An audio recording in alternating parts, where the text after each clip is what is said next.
اعوذ باللہ من الشیطان الرجیم بسم اللہ الرحمن الرحیم۔ سورہ کہف آیات نمبر 9 تا 17 میں اہل کتاب کی طرف سے اصحاب کہف کے بارے میں اٹھائے گئے ایک سوال کے جواب میں اصحاب کہف کا قصہ بیان کیا گیا ہے۔ اعوذ باللہ من الشیطان الرجیم۔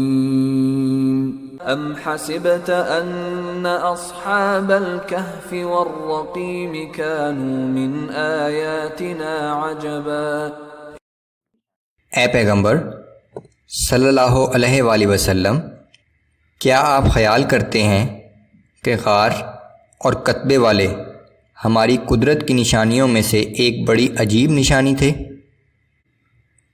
اذ اوى الفتية الى الكهف فقالوا ربنا آتنا من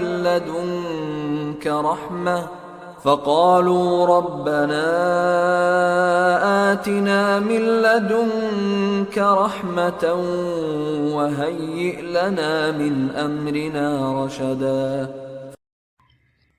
جب چند نوجوانوں نے پہاڑ کے ایک غار میں پناہ لی اور انہوں نے دعا کی تھی کہ اے ہمارے رب، ہم پر اپنی جناب سے رحمت نازل فرما اور ہمارے لیے ہمارے کام میں صحیح رہنمائی کا سامان مہیا کر دے۔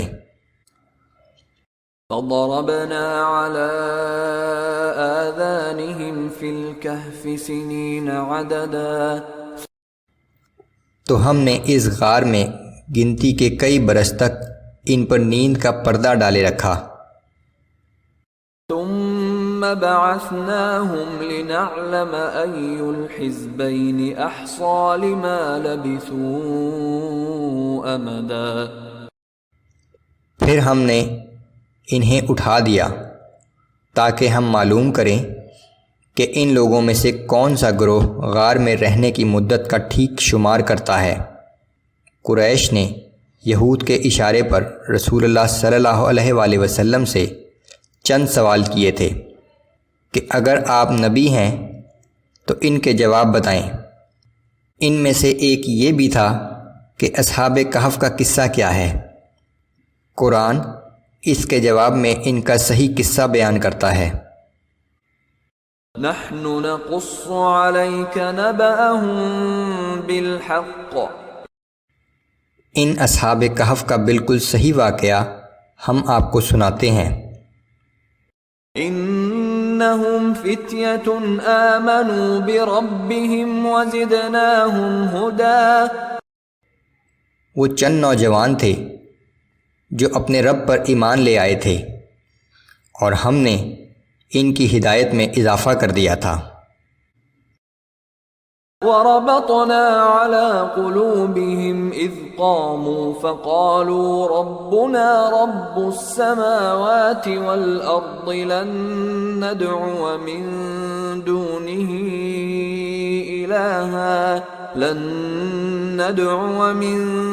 دُونِهِ إِلَٰهًا لَّقَدْ قُلْنَا إِذًا شَطَطًا۔ اور ہم نے ان کے دلوں کو اس وقت صبر و استقامت عطا کی جب وہ باطل کے سامنے کھڑے ہو گئے اور کہا کہ ہمارا رب تو وہی ہے جو آسمانوں اور زمین کا رب ہے، ہم اسے چھوڑ کر کسی دوسرے کو معبود نہ پکاریں گے۔ اگر ہم نے ایسا کیا تو ہم بڑی ہی بیجا بات کہیں گے۔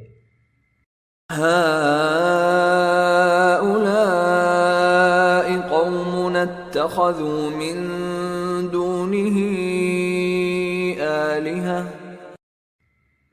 ہماری قوم کے ان سب لوگوں نے اللہ کو چھوڑ کر دوسرے معبود بنا رکھے ہیں۔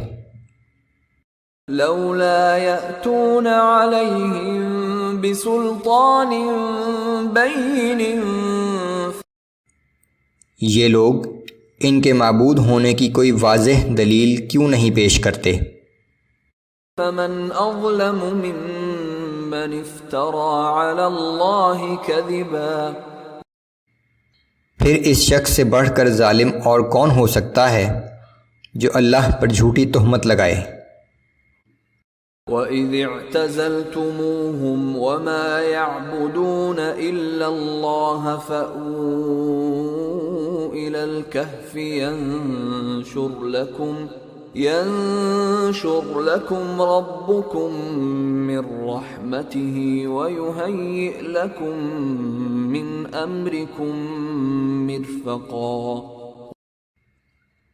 اور اب جب کہ تم اپنی قوم کے لوگوں سے اور ان معبودوں سے جنہیں یہ لوگ اللہ کے سوا پوجتے ہیں بے تعلق ہو ہی چکے ہو، تو آؤ اس غار میں پناہ لے لو، تمہارا رب تم پر اپنی رحمت کا سایہ پھیلا دے گا اور تمہارے کام میں سہولت کا سامان مہیا کر دے گا۔ وَتَرَى الشَّمْسَ إِذَا طَلَعَتْ تَزَاوَرُ عَنْ كَهْفِهِمْ ذَاتَ الْيَمِينِ وَإِذَا غَرَبَتْ تَقْرِضُهُمْ ذَاتَ الشِّمَالِ وَهُمْ فِي فَجْوَةٍ مِّنْهُ۔ اور تم دیکھو گے کہ سورج جب طلوع ہوتا ہے تو ان کے غار سے داہنی طرف کترا کر نکل جاتا ہے، اور جب غروب ہوتا ہے تو بائیں طرف جھک کر نکل جاتا ہے، اور وہ لوگ غار کے اندر کشادہ جگہ میں لیٹے ہوئے ہیں۔ ذَلِكَ مِنْ آیَاتِ اللَّهِ، یہ اللہ کی نشانیوں میں سے ایک نشانی ہے۔ مَن يَهْدِ اللَّهُ فَهُوَ الْمُهْتَدِ وَمَن يُضْلِلْ فَلَن تَجِدَ لَهُ وَلِيًّا مرشدا۔ جسے اللہ ہدایت دے وہی ہدایت پا سکتا ہے، اور جسے وہ گمراہی میں بھٹکتا چھوڑ دے تو آپ اس کے لیے کوئی ایسا مددگار نہ پائیں گے جو اس کی رہنمائی کر سکے۔